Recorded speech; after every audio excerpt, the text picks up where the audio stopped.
Hello guys, എവിടെയെങ്കിലും രാവിലെ പോകണം എന്നുണ്ടെങ്കിൽ എന്നെക്കൊണ്ട് ഒരിക്കലും നടക്കാത്തൊരു കാര്യമാണ് കേട്ടോ. രാവിലെ കൊണ്ട് ഉദ്ദേശിക്കുന്നത് നേരം വെളുക്കുന്ന ഒരു വെളുപ്പാങ്കാല സമയമാണ്.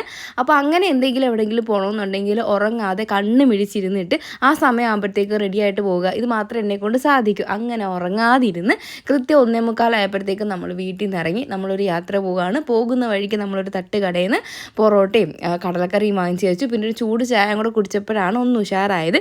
ബൈ നമ്മൾ വരുന്ന എങ്ങോട്ടാണെന്ന് വെച്ച് കഴിഞ്ഞാൽ തിരുവനന്തപുരം എയർപോർട്ടിലാണ്. എയർപോർട്ടൊന്നും ഇപ്പോൾ പഴയതുപോലെ അല്ലെന്ന് തോന്നുന്നു കേട്ടോ. ഞാൻ ഫസ്റ്റ് ടൈം കാണുന്നത് കൊണ്ടായിരിക്കാം. അപ്പോൾ ഞാൻ ചുമ്മാ അറിഞ്ഞാണ് കേട്ടോ. അപ്പോൾ ഇവിടെ ഐ ലവ് ട്രിവാൻഡ്രം എന്നൊക്കെ കൊടുത്തിട്ടുണ്ട്, തിരുവനന്തപുരം എന്നൊക്കെ കൊടുത്തിട്ടുണ്ട്.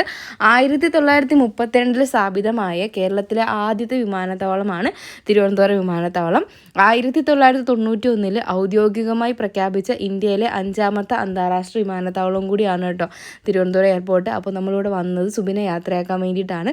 കുറേ സിനിമാക്കാരെയൊക്കെ മീറ്റ് ചെയ്യാൻ, കാണാം, ഫോട്ടോ എടുക്കാം, സെൽഫി എടുക്കാം എന്നൊക്കെ വിചാരിച്ചിരുന്നു. പക്ഷേ എന്തോ എൻ്റെ ഭാഗ്യക്കൂടുതലുകൊണ്ടായിരിക്കും അന്നത്തെ ദിവസം സിനിമാക്കാർക്ക് എങ്ങും പോകണ്ടായിരുന്നു, എങ്ങും വരണ്ടായിരുന്നു എന്നൊക്കെ തോന്നുന്നു. അപ്പോൾ എന്തായാലും നമ്മളങ്ങനെ സുബിനെ യാത്ര ചെയ്യിച്ചു കേട്ടോ. നല്ല ഭംഗിയുണ്ടായിരുന്നു കേട്ടോ എയർപോർട്ടൊക്കെ കാണാനായിട്ട്. കുറേ ആൾക്കാരൊക്കെ വരുന്നുണ്ട്. ഒരു ഭയങ്കര വിശാലമായിട്ടുള്ള എയർപോർട്ട്. അപ്പോൾ ഇതുവരെയും എയർപോർട്ടുകളിലൊന്നും ഒരു എയർപോർട്ടിലും പോകാത്ത ആരെങ്കിലും ഉണ്ടെങ്കിൽ ഉറപ്പായിട്ടും കമൻറ്റ് ചെയ്യാം കേട്ടോ. ഫുൾ വീഡിയോ യൂട്യൂബ് ചാനലിലുണ്ട്. ടാറ്റാ.